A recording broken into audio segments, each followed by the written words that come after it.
Porodica i prijatelji Ksenije Pajčin juče su izašli na groblje i obeležili rođendan tragično nastradale pevačice koja bi ove godine napunila 42 godine.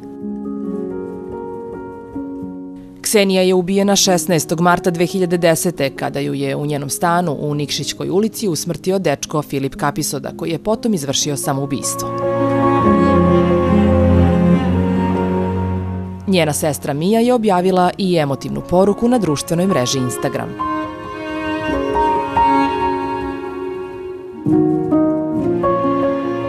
Toliko toga bih volela da ti ispričam, ali znam da me čuvaš, znam da se smejaš gore jer si i tamo najlepša i tamo im zavodiš red.